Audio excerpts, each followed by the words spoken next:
আমাদের সবার লাউতারো মার্টিনেসের প্রতি হাম্বল হওয়া উচিত। তার কাছে আমাদের সরি বলা উচিত। ইংল্যান্ডের বিপক্ষে উইনার হেডার মারার পর প্রেস কনফারেন্সে লাউতারো মার্টিনেস অনেক বেশি ইমোশনাল হয়ে পড়ছিল। সে অনেক কান্না করছে, তার লাইফের স্টোরি কিন্তু সে শুনাইছে।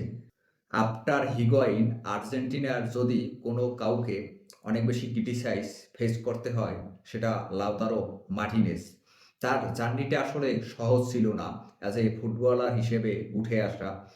সে যখন ছোট তখন রিভার প্লেট থেকে কিন্তু রিজেক্ট হয়েছিল। তাদের ম্যানেজমেন্ট মনে করছিল সে টেকনিক্যালি অতটা সলিড না। পরবর্তীতে তাকে আরেকটা ক্লাব সুযোগ করে দেয়, সেখান থেকে সে তার দক্ষতার প্রমাণ করে উঠে আসে। 2022-এ একটা ডিজাস্টার ওয়ার্ল্ড কাপ কাটাইছে এবং এই ওয়ার্ল্ড কাপের শুরুতেও গ্রুপ স্টেজে কিন্তু একেবারেই ফ্লপ ছিল, ওইভাবে নিজেকে মেলে ধরতে পারেনি। তারপর থেকে তার প্রতি কিন্তু অনেক বেশি সমালোচনা হচ্ছিল, কিন্তু আমরা খুব সহজেই ভুলে যাই সেই কিন্তু আমাদের 2024 কোপা আমেরিকাটা জিতিয়েছে।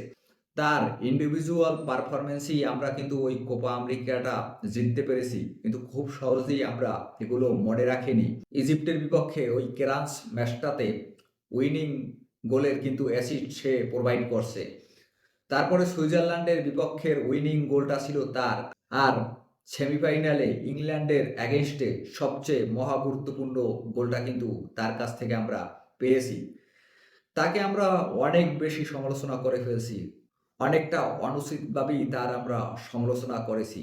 সে যে প্লেয়ার হিসেবে কতটা ভালো, তার পটেনশিয়াল নিয়ে আসলে কখনো ডাউট করা উচিত না। সিরিয়াতে ইন্টার মিলানের হয়ে 2 বার চ্যাম্পিয়ন্স লিগ ফাইনাল খেলেছেন এবং সিরিয়া লিগে, যেটা ইতালিয়ান লিগ, সেখানে কিন্তু ইন্টার মিলানের হয়ে তার দল হরহামেশাই তাদের যে লিগ সেটা চ্যাম্পিয়ন হয় এবং ইন্টার মিলানের অল টাইম টপ স্কোরার লিস্টে কিন্তু সে অল্প কিছু গোলের ব্যবধানেই হয়তো পিছিয়ে আছে। হয়তো সে ইন্টার মিলানের ইতিহাসের সর্বোচ্চ গোলদাতাও হবে। সো এই প্লেয়ারটাকে আমাদের যতটুকু সম্মান করা উচিত সেটা কিন্তু আমরা দেখাতে পারছি না। As a Argentina fan, hats off you to Lautaro Martinez. আমি সকল আর্জেন্টিনা ফ্যানদের পক্ষ থেকে তোমার কাছে ক্ষমা চাচ্ছি।